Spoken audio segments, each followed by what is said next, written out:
Hi, everybody. Welcome. We're going to get there eventually. This is our final luncheon for the summer. There won't be, the next luncheon, I think the flyers there in front of you will be September 25th, and our speaker is going to be announced. We haven't confirmed. It's actually supposed to be Susan Jesse. She had tentatively confirmed it, and she's getting back with us. I'm hoping that Suzanne will be able to speak for us in September. In the meanwhile, I hope you're all enjoying this summer here in Palm Springs. Thank you all for coming to our luncheon, our Palm Springs Network luncheon. And I'd like to thank Sovereign Health, our sponsor, and Millennium. Is that here? I know Millennium. Would you like to come up and talk about Millennium? Yeah, he's buying our lunch, so.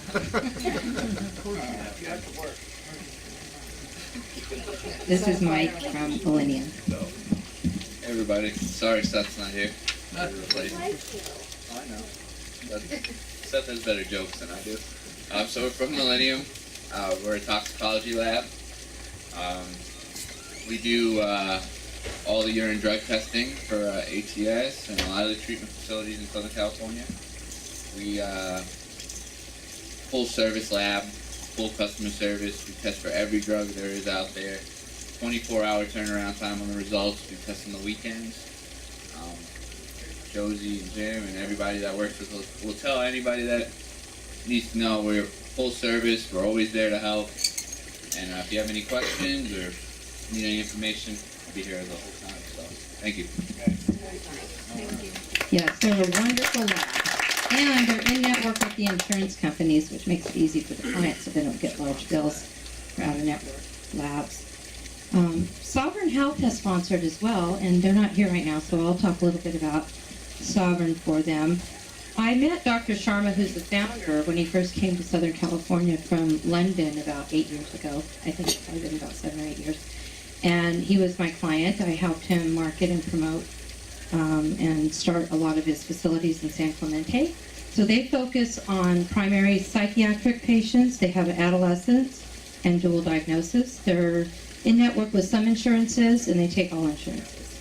They have facilities here in Palm Springs, San Clemente, San Diego, Arizona, and now Florida. So that's what I remember about Sovereign Health. They are great, they'll be for their dual diagnosis clients and adolescent residential.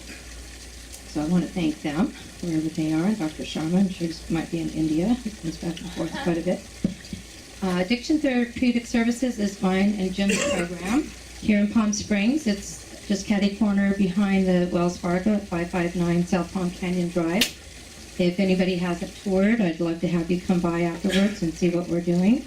But we've expanded from 2,000 square feet when we first opened to almost 6,000 square feet. I was thinking about that last night. So it's exciting. We have beautiful office space. I've got the best staff that I've ever worked with, and so I'd like to introduce them by having them stand up right now.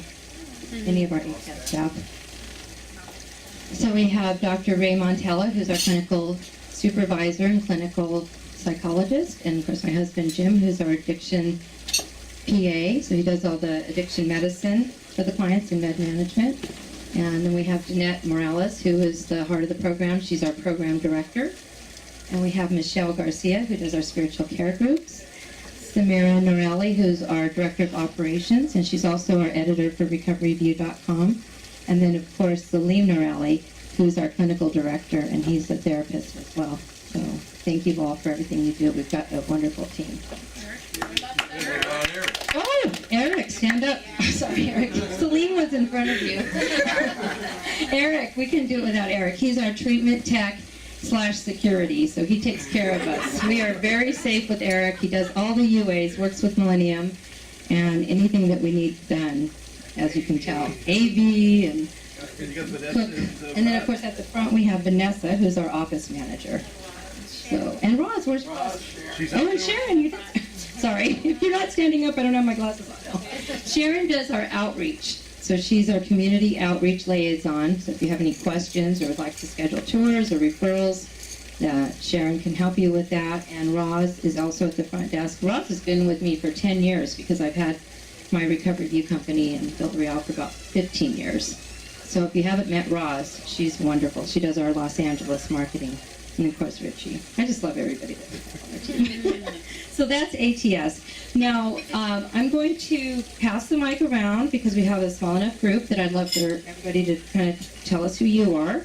And then we will introduce our distinguished speaker, all the way from Mill Valley, Richard Lipfield, in a few minutes.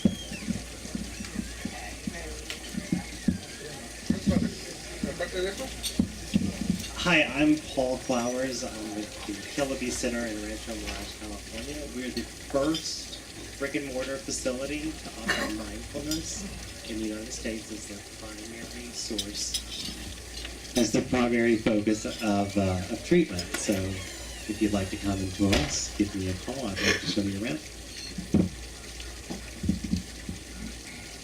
Hi, I'm Chris Stone with Wellness Works. We're a local employee assistance program.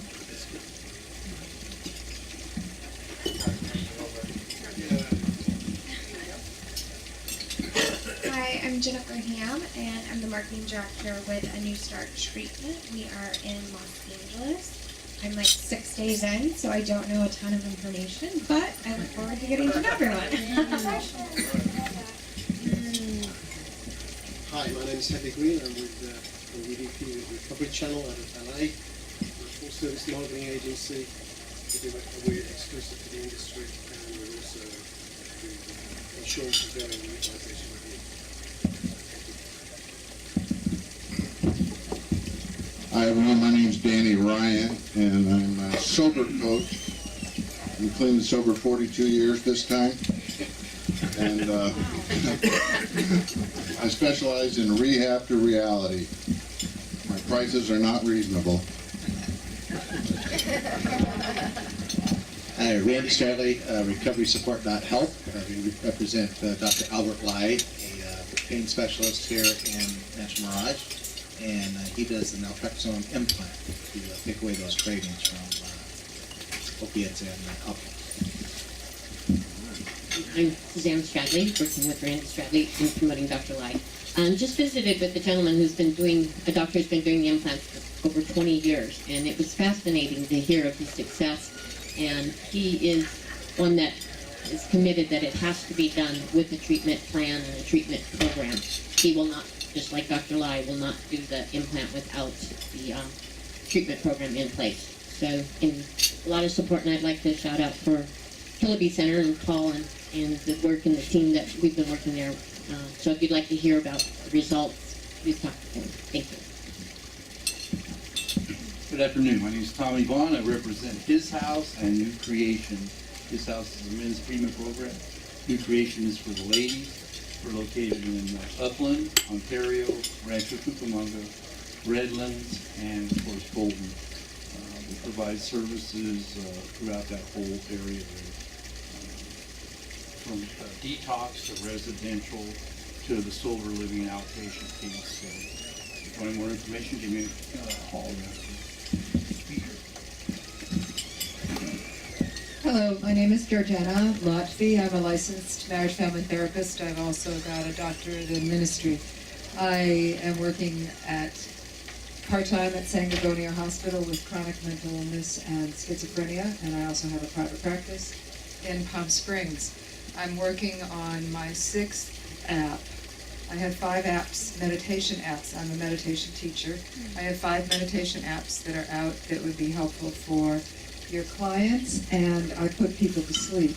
I have a meditation app, Sleeping in God's Care, Sound Sleeping in God's Care. So if you have trouble sleeping, you can Google it and get to the app. It's the best $2.99 you'll ever spend if you have trouble falling asleep or getting back to sleep if you wake up, or if any of your clients have that trouble. And I'll give you that information if you want to talk to me later.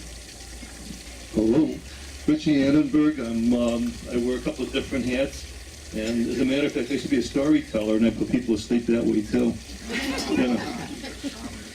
So much for a joke. One of my hats is I represent MAT, which is the Men's Association for Addiction Treatment, and there's a group in the Inland Empire that Tommy is running. and it's the second Tuesday of every month.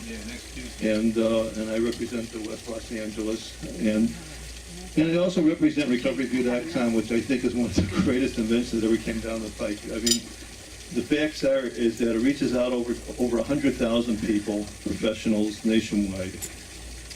You can sit at your computer in your pajamas and get more information than you ever dreamed possible. And where you can post resumes and blogs and just see me, and I'll be more than glad to share it with you. And let's go to my hi, I didn't know you were here. Okay. I'm Roz Annenberg, and I represent ATS in Los Angeles and Malibu and Orange County. And I'm in my 8th year working for Josie, and what a delight it is. I love you. I am Gabriela, and I'm a newbie here. So we just moved from Los Angeles. I was teaching yoga, meditation, and spirituality in Malibu treatment centers and sober living places, and I'm looking forward to being of service in here around this area. Thank you. My name's Larry Karen, and I'm here with Michelle, and I work in the capacity of community liaison representative so that I can help direct people, put people together, and I have been working on getting some radio, some KBC talk radio, moving in the direction to do more outreach and bring you guys more patients. Good afternoon. My name is Lama Jigme Gyatso. I'm a Buddhist monk and meditation teacher. And one of the reasons that I absolutely love working with 12-steppers is they come with a built-in bullshit detector. Because they don't care ultimately about how spiritual they sound or look. They care about staying sober. And towards that end, they will look the demons in their heart, or the skeletons in their closet, or the monsters in their past, fearlessly and courageously. And to me, that is beautiful. I am Albert Boykin, LCSW, LMFT, and SAP, and I do a lot of evaluations for the Department of Transportation. I also supervise 3 interns, and if you know of any of you would like to, or know of anyone who would like to supervise, let me know. And I also, a colleague of mine has office space in Palm Springs at a very reasonable rate over in Puckwitz. So see me if you have any interest in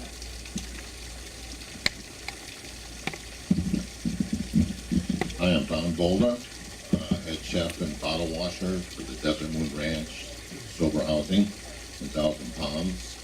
We're a work in progress. The last house on the block, I have right now 8 beds, 6 are full, and a potential for more. Thank you. Hi, I'm Darlene David, and I'm an alcohol and drug counselor for the awareness program for DUI classes, and I've been doing it for about 5 years.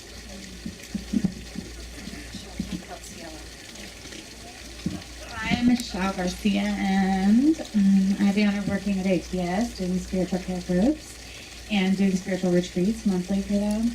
And I have a beautiful home that homes 6 beautiful women who get to transition there from treatment or do IOP at ATS or wherever else in the community that they can get their continuing care. And I also just launched the website for that called CLO Sober Living. So I encourage you to look at that. And I'm going to launch the Spiritual Retreats website when I get home, so that'll be available to look at. And ATS has sponsored the Spiritual Retreat on the 25th and 26th of this month. I encourage all of you to come out and enjoy and have a spiritual experience with us. There are some other sponsors involved with that, and it's just a collaboration of, having spiritual experiences together so that we can do and continue to do the work that we love to do here in the desert, and wherever we go. So with that, thank you, Lucy, for doing this. Miss Michelle? Me. Oh, Sharon. Hi, I'm Sharon Rain. I never know whether to stand up when you say staff because I do not have an office at ATS, actually. I am everywhere. And I do come in. But I want you to know that we have a wonderful family group on Tuesdays at 5:30. And we did get a referral from our last luncheon. So if any of you know anybody that needs a family group that's in the community, they do not have to have a patient to go there. It's just $25 for the first one in the family, and the second one, after that, the rest are free. We also have a family program every 5 or 6 weeks. So know that, and I'm also available for tours anytime. I'd love to do that. And thank you all for being here. Okay, the moment we've been waiting for. I hope you're all ready to participate in our next session with Richard Lipfield, because everything experiential. Richard is a consulting experiential therapist with a private practice in Mill Valley, California. He uses psychodrama and metaphor to go under the impaired thinking of the newly recovering client into their emotions to create insight and change. The inner child work separates the shame, the addict, and the newly sober person. As a result, his work helps with impulse control issues and recognition of addictive disorder behavior patterns. Combining psychodrama and 12-step programs, his work creates healing for attachment deficits from childhood. Help me welcome Richard Lipfield.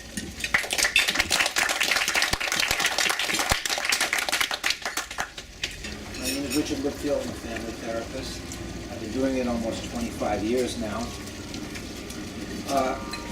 I started out doing psychodrama. I don't call it psychodrama anymore. It's experiential therapy. I've honed the psychodramatic tools into a very specific recovery protocol that I use in my therapy, in groups. I go to treatment centers, and I'm going to try to show you what that is in a little while, but first I'm going to try to explain it. I don't do this often. I want to thank Addiction Therapeutic Services, Jim and Josie, and the staff. I have been coming here to lunch because of my friend Ray. Ray and I know each other from Hawaii, and I have an office in Mill Valley. I have an office here now. I come down every second weekend, and so I started coming to these, and it's like friendly, and it's safe. And there's a good feeling here, and so I've been coming, and I don't think you guys know me, but you know me, and I know you, but I don't know you. And I feel safe, and I've included myself, and I feel like I'm part of this, and I get an opportunity to show you what I do, and try to explain to you what I do. And here's the thing, I don't usually explain this, so I'm wondering how am I going to explain it to myself as I explain it to you. Because I do experiential therapy, it's all ad-lib. So I don't have what normal people have. You know, every time I've come here, there's been a PowerPoint, right? So I said, shit, I got to do a PowerPoint. So here's my PowerPoint. It's brief. Go to meeting. All right? And then the second part of my PowerPoint.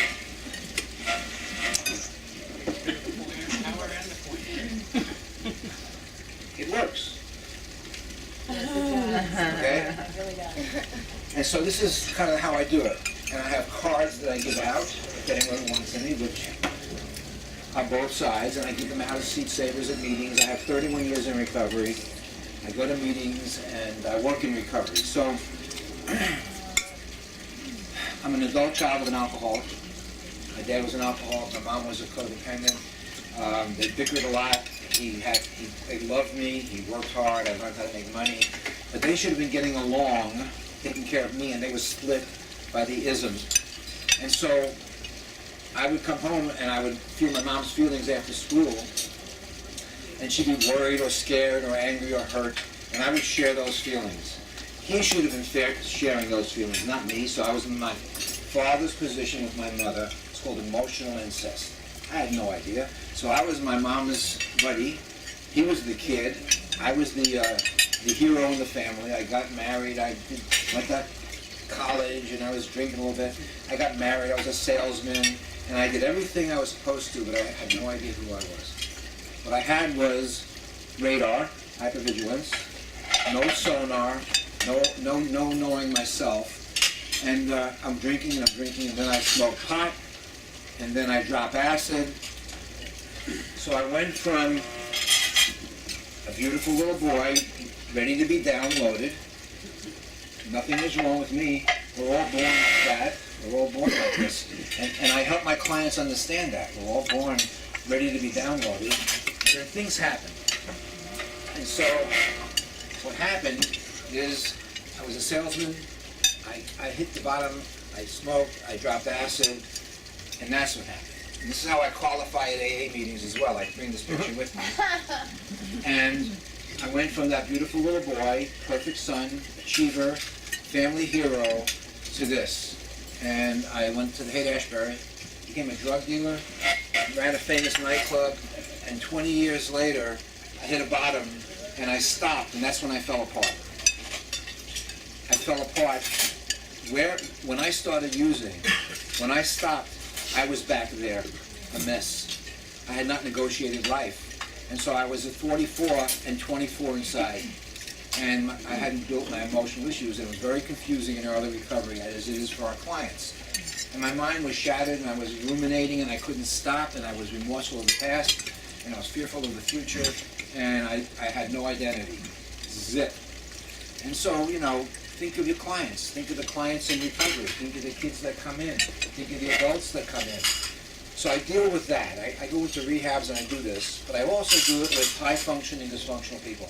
Doctors, lawyers, CEOs, millionaires. I like to work with those guys because they're on top. No one gets to them. They're entrenched. They could be living in Tiburon with a $100,000 wine collection, and I'm the guy that goes in and calls them on their stuff. And then I do something that I'm going to be showing you, which is very rapid. Now, what's my work based upon? My work is based upon attachment deficits. So take your therapeutic heads off for a minute. Think like you're my clients. I'm trying to explain to my clients, what do I do? So they come in, basically, and I might explain this to them if there's a proper moment. Otherwise, I don't, and I go right into my inner child work. It depends what's going on when the person walks in. So attachment disorder, it's about bonding. Most of you know this, but I want to say it in a way, watch how I say it and what I do, not when I'm saying that you already know. That's irrelevant. So, attachment, what does that mean? It means that the human race, right, you got to attach to your primary caretaker for thriving. And if you don't attach properly, you don't thrive later in life as well, period. Now, I don't use a lot of psychological terms. I don't read a lot of stuff. I just coalesced it into, like, my language. So, the cave woman, she's walking around, and all of a sudden the baby comes, baby gets put over here, the fur goes like that, and the baby's like that all day long, and they're smelling, and they're bonding, and the baby's regulated. The baby gets hungry, which is deregulated. Now, wah, wah, onto the nipple. Regulated. Okay, so we as organisms, we're either regulated or we're deregulated.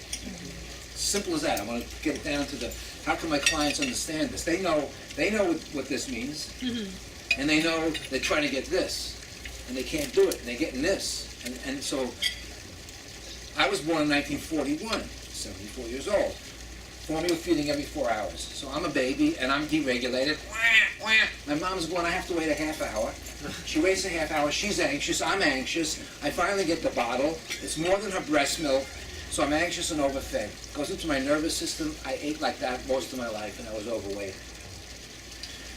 She did the best it could, but I didn't get bonded the way that kid did in early human beingness. Well, what happens if you are an incubator baby? You don't get much at all. What happens if your mom dies? What happens if your mom's depressed? So it'd be like this. It'd be like you're a little baby and mommy's coming to feed you, right? And she's coming with it, and everyone go wah wah. You're whacked out, right? And mommy's coming, And mommy's feeling great. So you go, wah, wah, wah, do it. Wow, wow. And I give you the milk, and you go, go ahead. And mom goes, right? Wah, wah, wah. Mom's concerned, big sigh. We're bonding, and I'm reflecting who you are, I'm reflecting your emotions, and we're starting to bond. Now, a depressed mother, do the same thing. Wah, wah, wah. Ready? Wow, wow, wow. Big sigh. What, you see her face? I'm not reflecting well-being. I'm depressed. All of a sudden, this kid can't get this feeling, right? Wah, wah, wah. Wah, wah, wah. Now, feel good? Feel good? You're not getting that lit up feeling, and so you're not getting a reflection. That's another way we get downloaded. No words. This is pre-verbal. Okay? What if mom dies? What if mommy and daddy get a divorce, and then daddy's gone, and you're a boy, or so it's all this stuff. That's what I am working on, and I'm working with people in recovery that have compensated with addiction.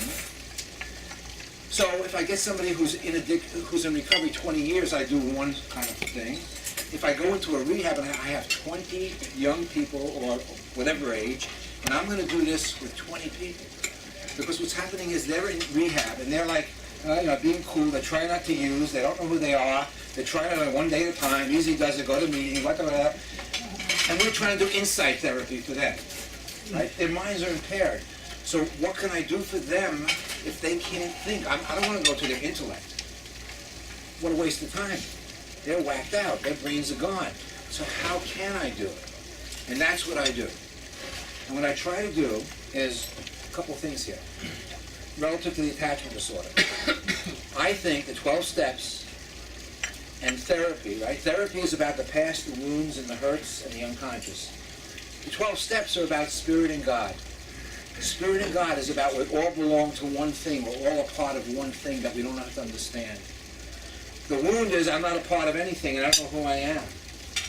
Okay? And so they're in treatment with this. You're trying to give them this. And the therapy that I do tries to do this. And you've got to knit the bone between the wound and spirit. And if you're doing a 38-day program, you're in trouble. They're leaving unprepared. 90 days is much better. Aftercare is imperative. I tell them this is recovery, a golf swing. Here's treatment.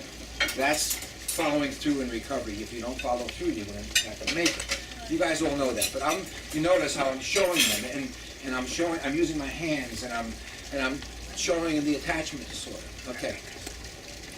So I think the 12 steps heals the attachment disorder from infancy in the brain over time when you connect spiritually. That's what I think.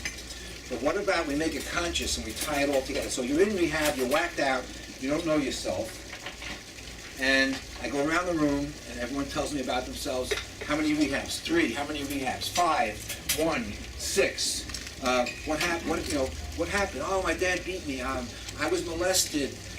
It's my 6th treatment, and I've been molested, and she's all sexed. And I'm picking up, and I'm watching 20, and I'm looking for the person that is close to their emotions and accessible and struggling. I want the one that's struggling. I'll take the guy with the tattoos because I'm going to bring his kid out. Everyone's going to be, wow, how'd you do that? In a men's group, I'll take the big guy. And so I want to show them something. I want to show them the continuum of their life in a very short way that helps them understand who they were, what happened, and I want to create something new, even in treatment. I want to create a new entity of understanding from a different position. I'll make sense of this in a minute. Anyone lost? Any questions? I'm going to jump around, and but it'll make sense by the time I'm done. So, we're probably going to do a demonstration. I had 2 choices. I could act it out myself, or I asked Ray to come out and do some work with me. Now, Ray and I have done this before, and he's going to be very vulnerable. And I said, do you really want to do this? And he said, I don't know, I work with these people. And I said, so what? You've done it. You know, let's show them what you do, because here's my belief. If you can't do this, if you haven't done this for yourself, down to the level I'm talking about, how are you going to take anyone else down? You're not going to be able to take them down to where you can't go. And so he said, okay, we'll give it a shot. It's not going to be, you know, we won't go as deep as we can go, but I want to, he knows what we're going to do. We're going to just act it out a little bit, and it'll be like he comes to my office because he has anxiety. He has anxiety, and this will be my client. My first session I usually do is a couple hours, and I sometimes do this in the first session, depending upon the condition of the person. Don't have to, because once I set this up, the therapy is all about this thing, and identifying the different moving parts and being able to regulate. I'm going to help people in recovery, in treatment, and also 20 years in recovery who are in a relationship who are bonking out or have just lost their job, and all of a sudden they don't know why they're feeling particularly crazy and totally inadequate, and they're flipping out and they can't, what's going on? I got 20 years. And so I show them, and I take them into this place rapidly. And you know, you say, wow, how could you do that to people in treatment? But I do, and it works. And when I leave treatment facilities, they go to their therapist with so much stuff flying around that it stimulates the process usually. Okay?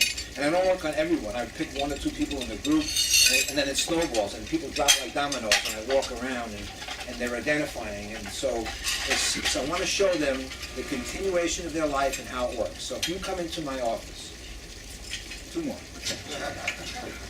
2 more coffee. All right, so I got a new client. He's going to come in. He's in recovery. He's working the steps. He has a sponsor. It's working, but he's having trouble. Like he has maybe an anxiety. I might have an anxiety disorder. I'm scared. Something's not working. I have a higher power. I don't know what's going on. What do I do, right? So,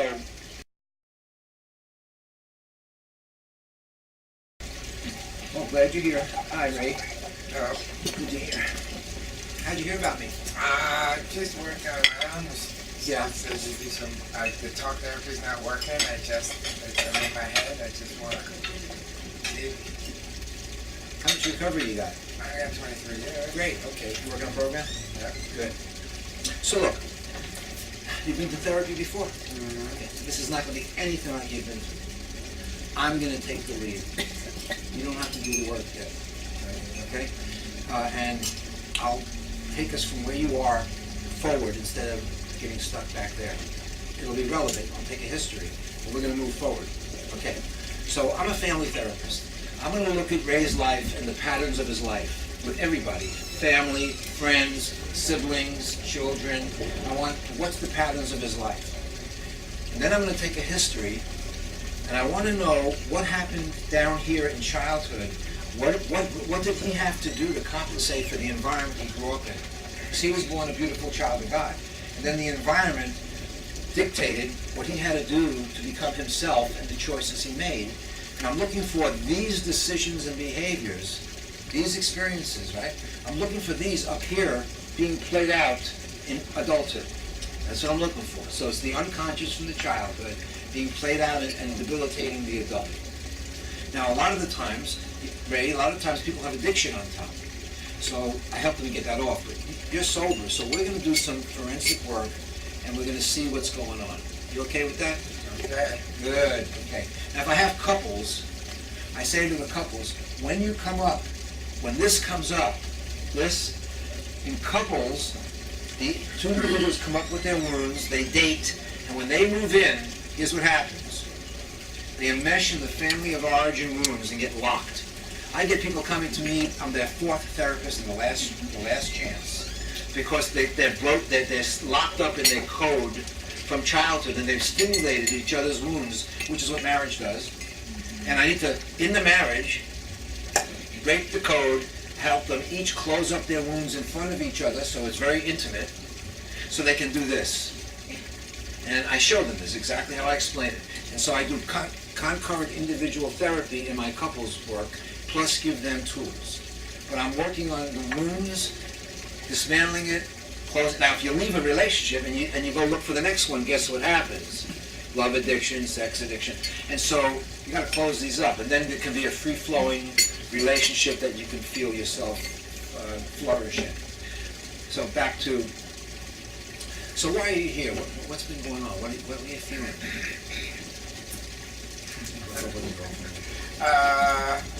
I broke up with a girlfriend. Yeah, and what's going on? I don't know. I feel weird. I feel kind of nervous and Anxious? anxious. Okay. Is it scaring you? Yeah. Okay. You feel like drinking over it? No, it's Good. just foggy. Okay, just foggy. So look, I'm not worried about you drinking, but we want to give you a recovery that feels good. It's about living sober, not getting sober for him. So what I want you to do is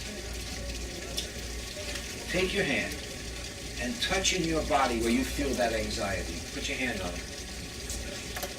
Okay. Hold your hands there. Can you feel that feeling right now? Okay. Can you go back to childhood when you felt this feeling and just give me an age that pops up in your brain when you see yourself? 5. 5 years old. Okay. Well, that's nice. All right. Can I talk to someone inside you? Yeah. Okay. Hey kid, my name's Richard. I help all adults find their inner child. You're in raised belly or broken heart, you're kind of over here. Is that where the fear is? Where's the hurt and loneliness? Up here. Put your hands here. Okay. How old are you? 5. What's your name? Ray. No, Ray's the adult.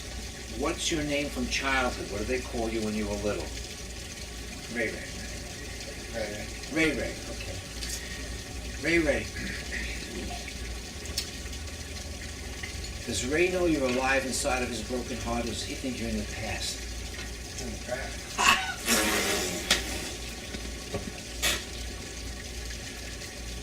Ray, can I talk to you? Sure. Thank you.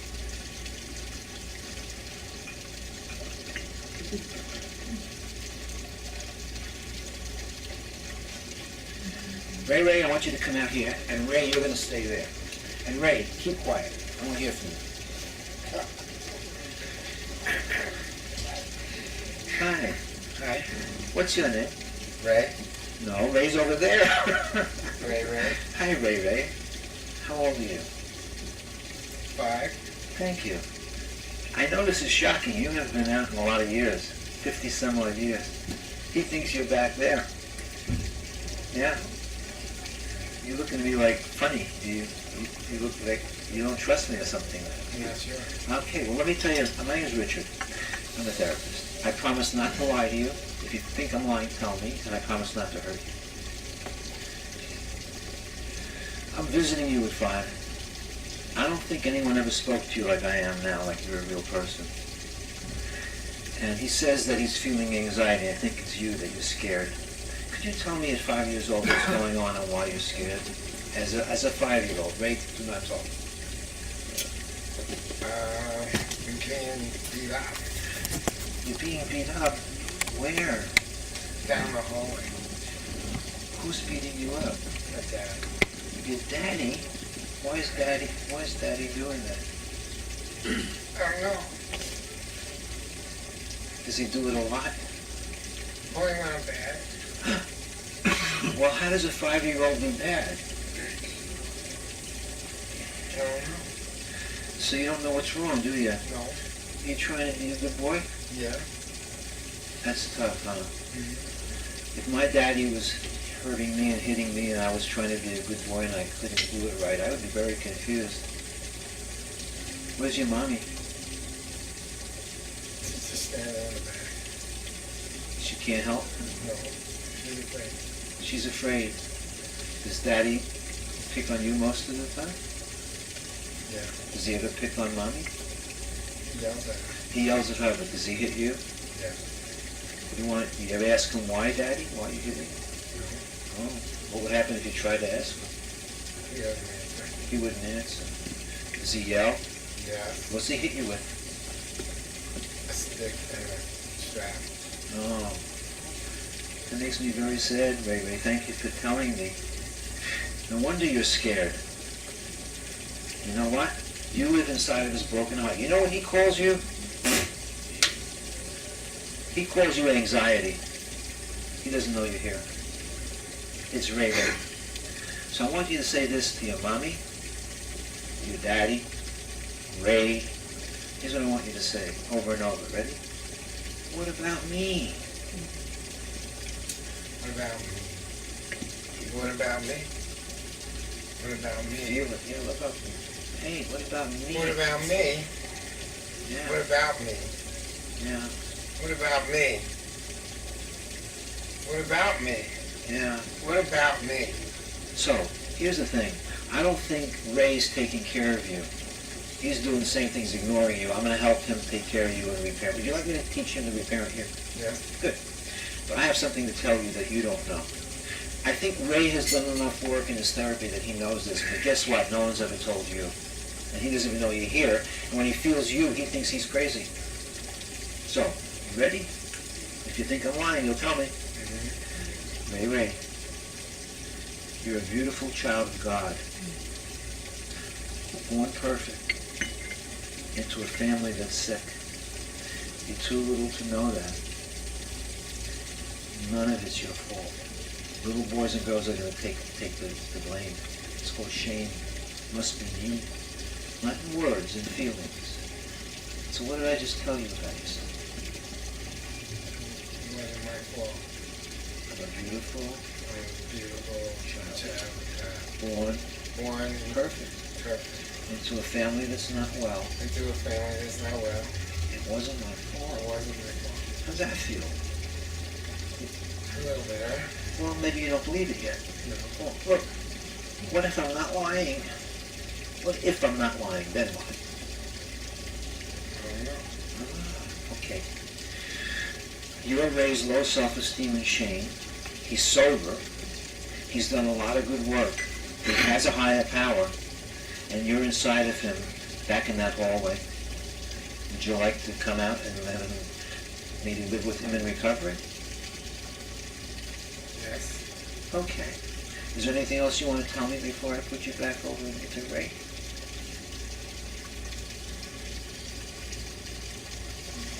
Feeling a little scared. Okay. Well, I will help him reparent you. I'll help him. Of course you're scared. He hasn't been taking care of you. Okay. Okay. You want to stay where you are, back here all alone, so he has to come visit you back here in pain every day while he's in... No. So wouldn't it be better if you went there? Yeah. Okay, let's go back there. Yeah? Yeah?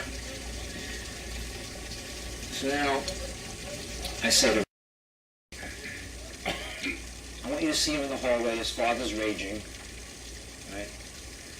Close your eyes and see him. Can you see it? Mm-hmm. The door opens up. This man walks in. He walks up between his dad and Ray Ray. And he walks up to Ray Ray and he says, Ray Ray, my name is Ray. I am your adult from the future. I'm here. I can't keep coming back here. I'm feeling you all the time. Would you like to come live with me in a safe home of recovery where I can heal you and protect you? And look in his eyes. What do you feel? Does he want to come? Not sure. Okay, well, give him a minute. Do you want to stay? No. Okay.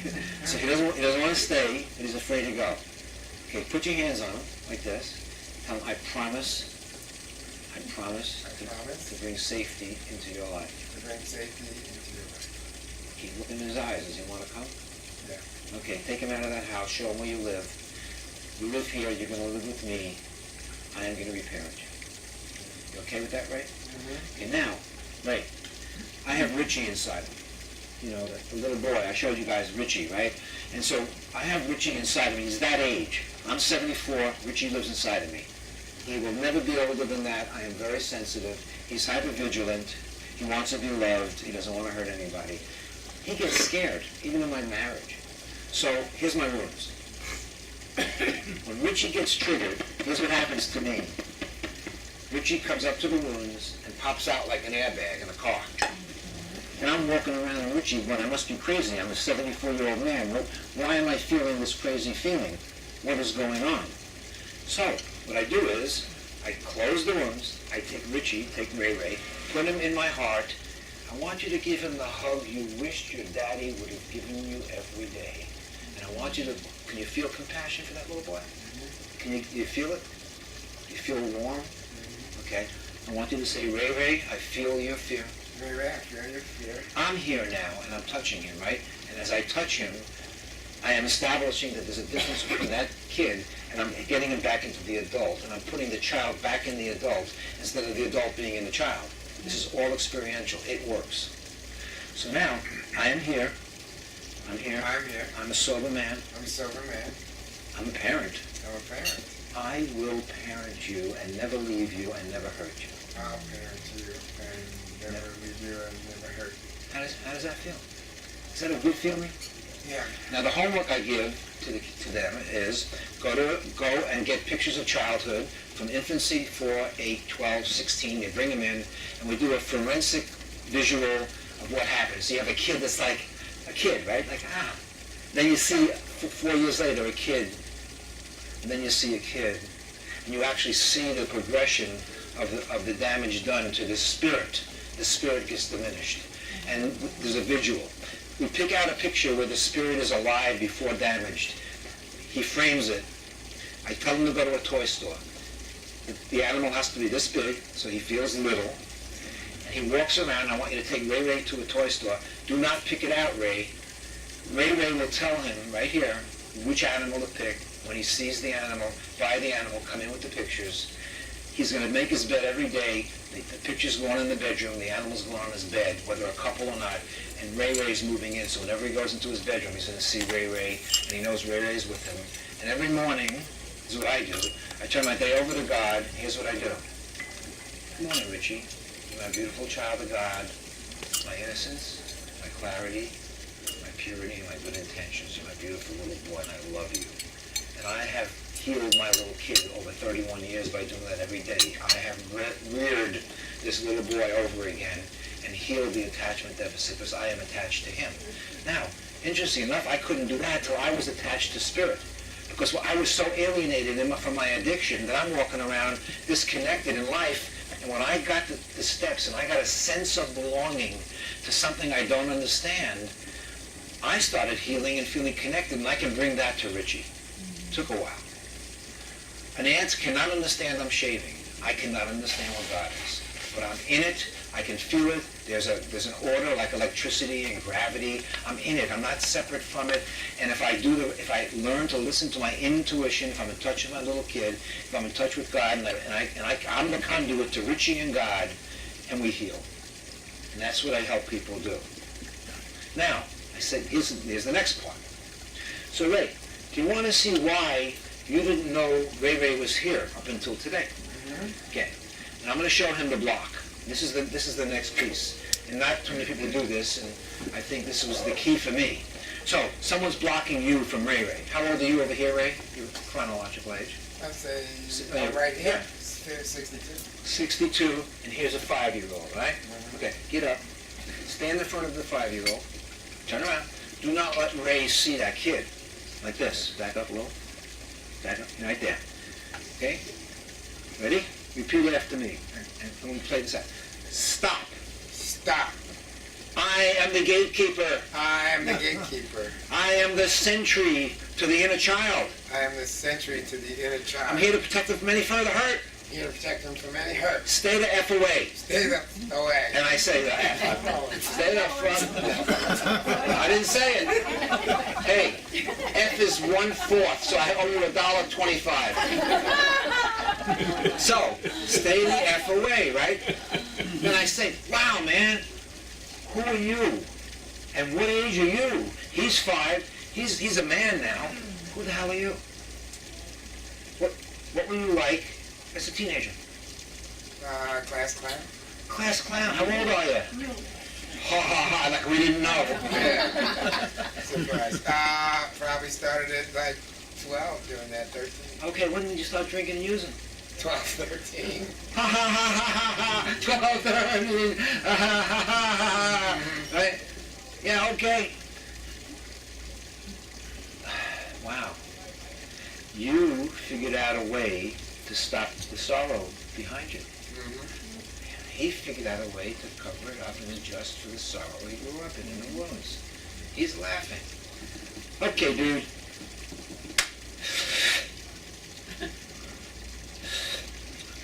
Much better. Listen, man, I was getting nervous doing this. Now I feel better even with them. I have a name for you. Right? I'm going to name him, I'm going to give him a Native American name. And then I change it at times, but I'm going to give him a name. I'm going to call you Laughing Sorrow. Everybody, I want you to meet Laughing Sorrow. He covered up the little boy. He did a good job, but you know what? It ain't working no more. And you know who walked into my office? You. Now, how old did you say you were? 12? 14. 14, how old is he? 62. Okay, let's say 12. Right? Oh, so you do the math? Yeah, I'm doing the math, so I do it easier. Thank you. What walked into my office is a 40-year-old, 12-year-old, or a 50-year-old, 12-year-old. The guy that walked in my office in sobriety is still him, doing the same things, trying to get through, and it ain't working. So, right, I need to talk to Ray. Man, the guy that walked in is this Laughing Sorrow. He's 50 years old. He's a 50-year-old, 12-year-old. No wonder he's having trouble. And what's happening is it's not working anymore, and that little boy's pain is coming through now, and that's why he's coming to see me. Oh, Ray, look who we got here.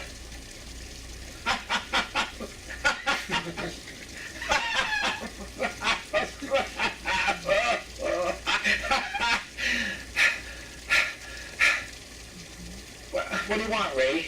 Right, Let's get the hell out of here. I don't like this guy. I gotta get help this kid, man. You ain't My going. kid. Guess what? Why? You ain't going nowhere. Yeah. You ain't. Yeah. What? I gotta get. Yeah. What? You can't. I'm your addiction. Your power is over me. Shut up.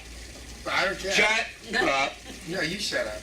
Oh, are you gonna get like me? Yeah. Where's your serenity? Shut up. I don't. You ain't getting through me. I can't And now, control you. here's what I say. 2 years have gone by. So. Shut up. Yeah. Okay. 3 years have gone by. You getting anywhere? Shut up. Yeah. So. Okay. Would you like some help?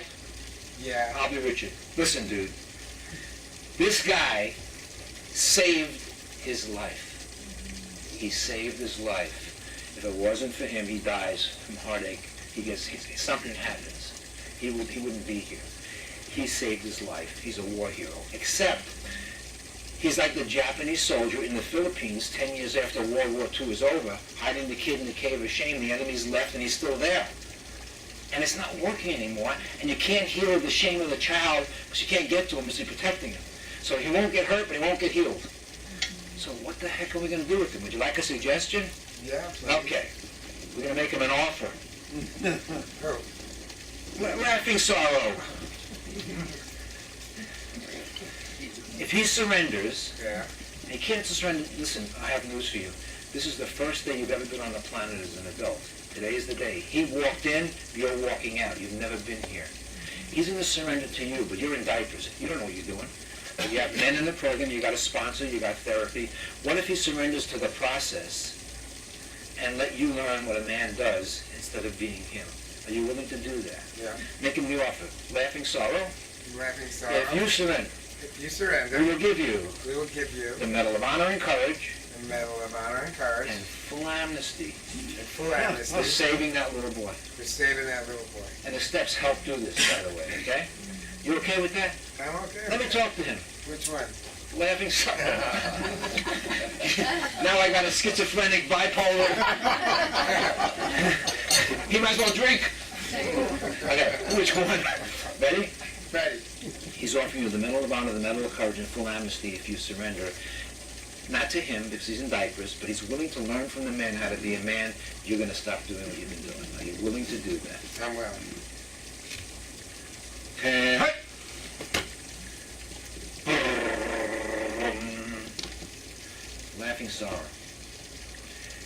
we hereby give you the Medal of Honor and courage for living in that pain and compensating all your life, never really relieving the pain, never figuring it out, never finding worth, never being able to get to that boy so he could feel okay because of his daddy.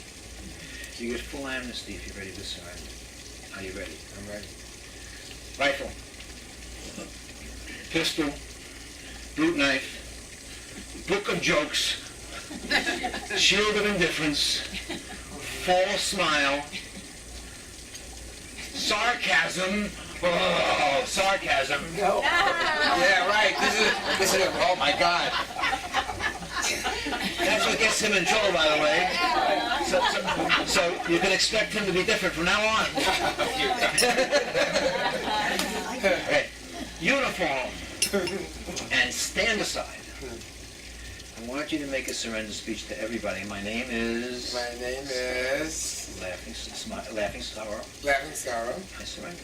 I surrender. Now talk about feeling vulnerable and how it feels to be over here. I'm done. What do you want to say? I know you've never been exposed. Come on. Just from your heart, what do you want to say? You don't know? How about I'm tired and I'm glad that I can let go and go with Ray, because Ray has a recovering community that can lead the way from here on forward. You okay with that? I'm okay with that. Okay. I got good news for you. What? Civilian clothes. He's going to keep all your strengths, all your music. You play all your talents, all your wit, He's going to keep it, but he's not going to misuse it to hide the kid. You okay with that? I'm good with that. Come here, Ray. Turn around. I want you to thank him from the bottom of your heart with some words and use his name. Oh, I get it now. Thank you, Laughing Sorrow, for protecting that little Hold on boy. a second. Without sarcasm, from the new adult. From your heart, you jerk. It's acting. Come on now. All right. I'd like to thank you for keeping my little kid safe. Yeah. And all you've done. And all you've done up until now. Until now. But I'd like you can retire. I'm going to go with the men in the program and learn. And learn how to. Now here's the thing. He is like a Vietnam vet. The car backfires, they hit the dirt. When he gets hurt, he's going to want to jump up and start giggling and making. And here's what you're going to do. You're going to say, let's change his name. Let's call him Hero. You're going to say, Hero. He's going to jump up to try to make a joke, right? So you say, Hero. Hero. Thanks for sharing. Thanks for sharing. War's over. War's over. And you're going to, okay, now put your hands here. I promise to share his feelings and not, because you're not going to cover them up with laughter. I promise to share Ray's feelings and you're not going to cover them up. Right. Okay, then, and this is going to be my first session with the person. So they walk out different. Now, sit down here. They're like, okay, Ray, how do you feel? They usually feel different, altered. Something's different. They leave relieved. So that's, now we work on, he comes back and the next week, and he'll tell me about Ray. He'll tell me that hero jumped up. He'll tell me. And what happens is, here's what he does. Every time he's upset, from now on, instead of him jumping up, I want you to go like this. Put him back in here and comfort him. So what he's doing now is regulating the child within him that was abandoned inside of him that he didn't know was there. That's called anxiety. And they start regulating themselves, which is amazing. It's amazing because they can't. We're trying to regulate with spirit. Well, that's for the adult. So we don't act out, so we don't do this, so we don't use. But to heal the child, you have to become the parent that regulates the child within you. And so they see it, they bring it home, there's pictures, every morning we're doing that. So I say to Richie, good morning, my beautiful child of God. Then I say to my warrior, so my Laughing Sorrow guy was the hippie. He stood in front of Richie for 20 years and used, and he did a good job, but then he fell apart. So I thank him. Here's what I say every morning to him because of my father. I say, Lippy, this is his name, Lippy. Lippy, thanks for being who you are and what you did to get us where we are now with our recovery. He covered 20 years out there. He did a damn good job. I don't want to be ashamed of him. I want to honor him for keeping him alive. And I say, you're the son I've always wanted. I'm proud of you. Because my father never said it. I can start crying. My father never said it. I have to say it. I will reparent the teenager and the child every day. And I say to both of them every day. And I know the two of you are proud of me. And I integrate the three of us every day, and we live together all day long. And I know when he's hurting, and I know that I can do something, that I'm here for him. I know when he wants to do something stupid, he won't. He trusts, and he's having a good time, and he feels loved. So I healed the teenager that didn't get anything from his dad, and I'm so proud of me in my recovery. And it's heartfelt. And the joy you're feeling is the healing that I have, that I maintain every day. And that's what I do with my clients. Okay? So, give Ray a hand for that.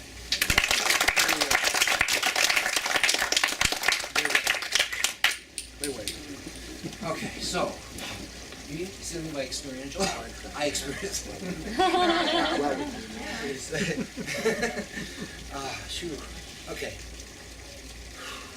Before I go any further, any questions or feelings anyone want to say? Anyone need to say anything? That would be, you're feeling sad or you're in touch with something.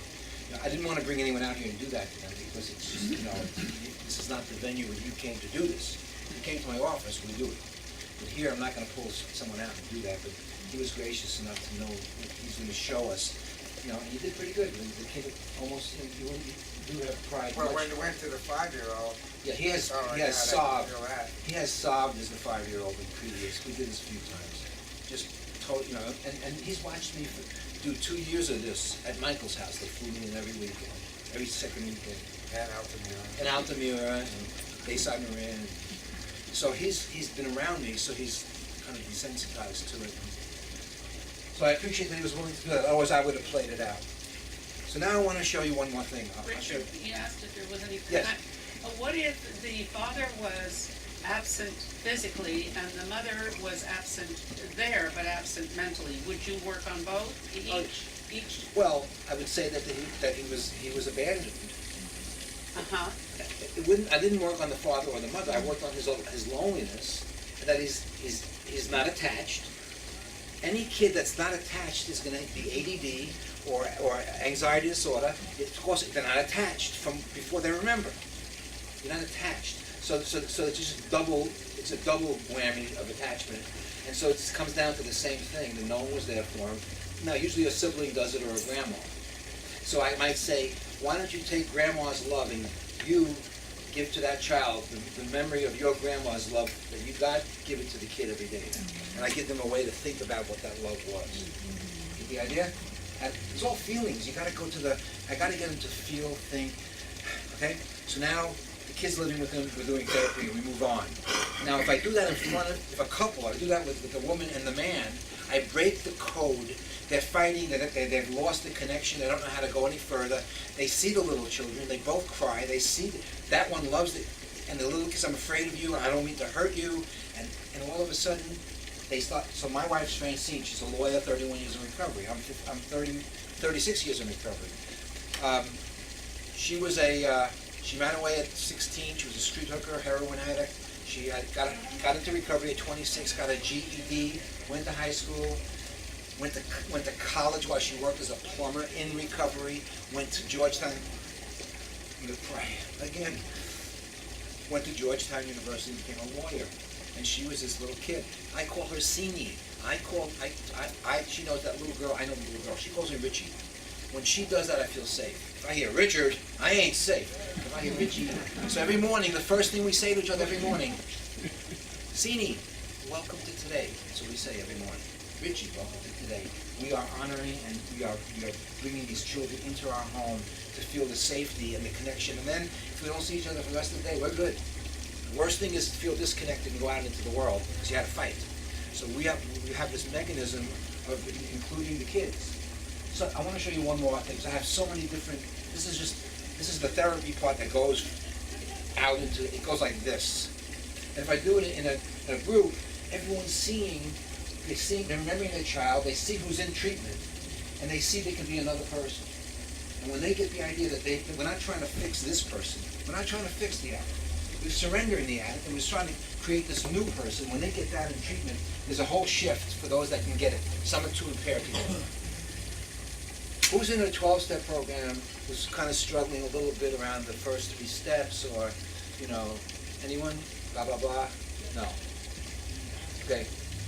You want to do the spiritual spot with me? Okay, come on. So, right here. Here's a way I cite the drama to show the first 3 steps. Because when people come to me, they go to meetings, they're trying to work this up. Let me show you what the steps really mean. I'm going to show you what the first 3 steps mean, and how I figured it out, and what you're really aiming for by working the first 3 steps. Before recovery, I walked around in life hypervigilant from my childhood, codependent, meaning I have to monitor everybody. If I can keep this going well, I'm going to be okay. And living life externally. I had no sonar. So I'm walking around in the bondage of self, being nice, walking around and adjusting. I'm really doing everything from a defensive point of view that I didn't understand. I just thought I was a really great guy. In recovery, I don't live like that. So here's how I live. And imagine, just say you're sitting over there for me. Yes. Actually, I'll put you here. Sitting? Yeah, no, here. So, here he is. I said, so I'm walking around in the bondage of self. So, in recovery, I don't do that. I get up every morning, and I want you to imagine this is a TV. And on the TV is a 1929 silent movie that's been looked at 1,000 times. It's very scratchy, and it's 2 people on the train eating in a dining car. And I go, Ray, is the train moving, or is that a stage set, and the scenery's moving? Which is moving? You can't tell. Shallow. Which one's moving? Before recovery, I moved around in the bondage of self and codependence, trying to figure things out. Here's how I live now. And I'm teaching this in session. I get up in the morning. I say my 3rd step prayer. God, I offer myself to you. Here's what I'm really saying. Okay, Spirit. I'm going to get up, and I'm going to stand in this spot for 24 hours, because it's one day at a time. It's always today. You wake up in the morning, what day is it? Today. Next day you wake up. Today. The next day you wake up. It's always today. If I can do it good today, I got it made. So, what if I said, I am going to stand in the spot of faith, and instead of me going out there thinking I have to figure out life, I'm going to stand still, and you're going to send life past me today. I don't know how many red lights, I don't know how many phone calls, I'm not in charge, I can throw seeds of intention out, I got to be accountable. I'm going to stand here and harvest the day. If it's good for me, I'm putting it to my heart. If it's not, I'm going to let it go by. And I stand, and this is how I live. I came here, and I'm here, and you guys came by, and you're here now, and you're going to be gone.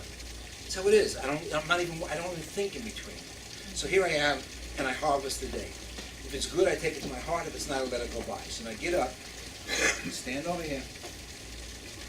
Okay. Now get in that spot. Now, these guys are going to meetings, and I'm trying to interpret the first 3 steps to give them a sense of what it really means, because this is kind of peculiar. We weren't taught this, and it's hard to trust this. Okay, Ray, are you in the spot? Yeah. What's the most important thing of the day? To stay in my spot. Do not move. If he gets scared and he runs out of the spot, he's like a quarterback out of the pocket. He's in trouble, no protection. This is where he has to be for 24 hours, harvest the day, have faith. If he needs help, his sponsor, the men, will help him stay here. I'll make a phone call. Do not leave. You in the spot? I'm in the spot. Okay, here we go. Okay. Newcomer, get in that spot. Oh, what did you do? He focused on his core. He focused inside himself to stay here. Right? Now some people go like this when I touch him, and I go, no, that's codependence. Focus inside yourself, on your core, get stable. There we go, he's stable now. Now, the hand's going to be in the situation each time. If you want to, take it. If you don't want it, don't. And he starts his day. We're going to do a series of these, and I'm going to assess the person's recovery. Let's say the person has 10 years recovery. I will show them their strengths and weaknesses. So here we go.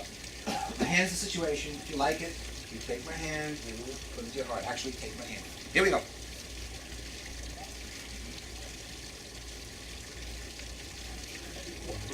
For crying out loud. You didn't want it, did you? No. Why did you engage in it? You're in your spot. You're safe. Why did you engage in what you don't want? Oh. Right? Let's try that again. If you're in your spiritual spot, why are you engaging in what you don't want when it's going to kill you? Right? You knew you don't want this. Just relax. When you trust this, you wouldn't have to do that. Okay, that's one. Okay? Next one.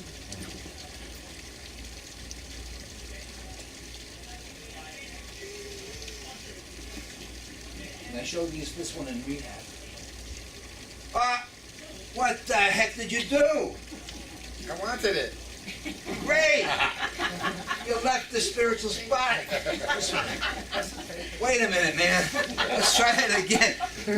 You see what I mean about newcomers? Look. No, what are you going to have to do? Okay. And what are you going to have to practice? Patience. Patience. You got to wait till it comes to you. If you come out here, you're out of recovery. Now, you want it? Now take it. It's coming. Go ahead. Go ahead. Okay. See what he did? Watch. It was coming like this. Here's what I say to him. Watch. He went like this. You can see. He went like this. Watch. That's how it felt. And he yanked me. He paid no attention to me, that which he's engaging in. It was only his self-will. I want it. Right? Okay. Relax. Relax. Don't hardly touch me. Don't hardly touch me. Hardly touch me. Can you feel that? What is that? It's called harmony. We're moving together with the least bit of energy. Harmony, right?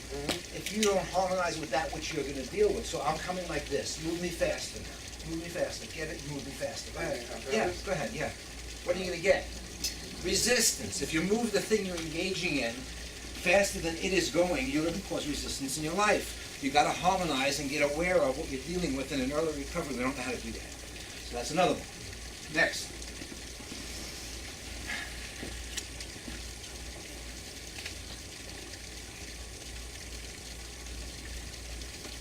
Why did you duck? Why did you duck? I didn't want it. God damn, this guy doesn't trust God. Get back in the spot. Watch. Do not move. You're in the spiritual spot. Those are all his fears. These are all his worries. They're coming at him in early recovery. Watch what happens. They go around you like water around a rock because you're in your spiritual spot working the steps. It will not happen. Do not engage and do not duck. Okay? Two more. Ready? Take these two for time.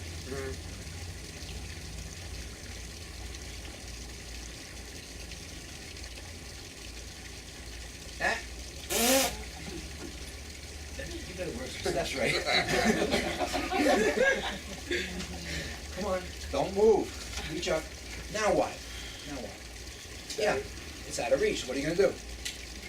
That's right. So in recovery, there are things that are out of reach today. You don't leave your spot to go get them, because if you go out here to get them, you're out of recovery, and it ain't going to work anyhow. You either get them, you wait till it comes when it can, but you can't have it if you're leaving here. You got to stay here and deal with life. Last one.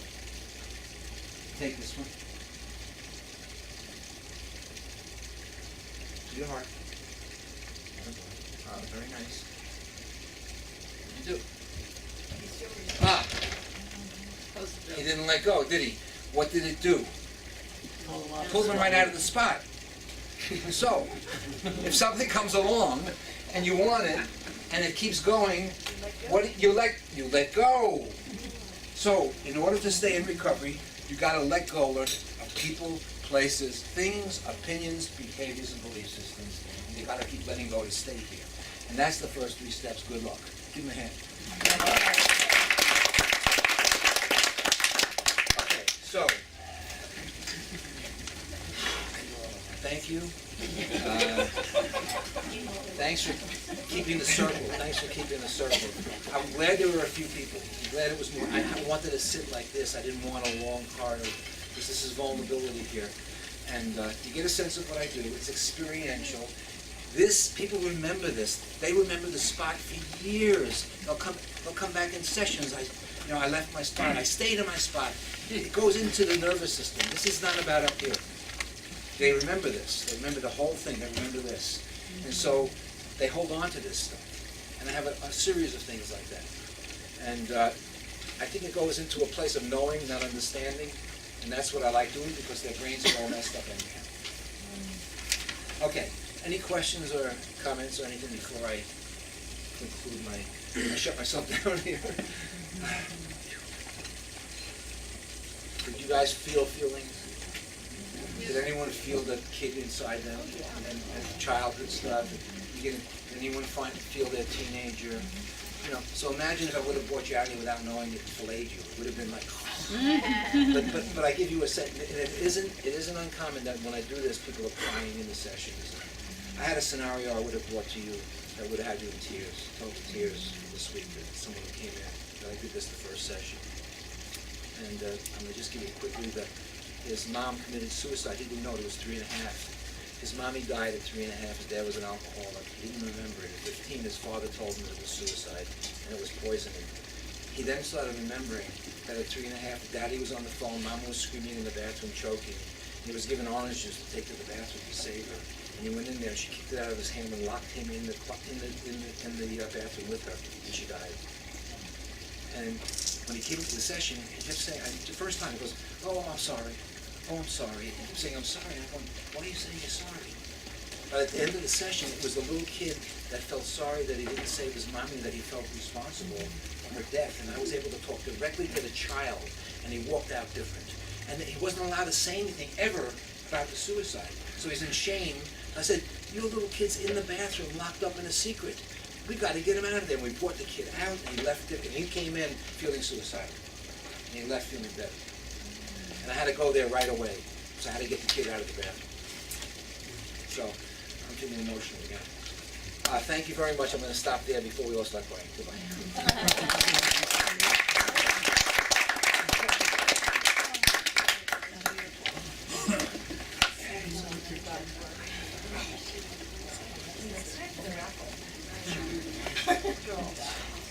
Ross, you want to Sure.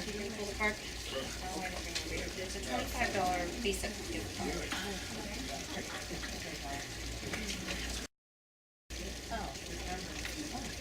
Try that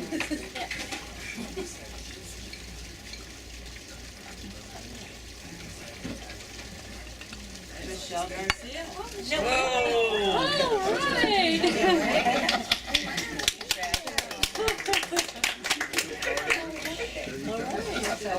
Okay, everybody, thank you. You can finish Thank you.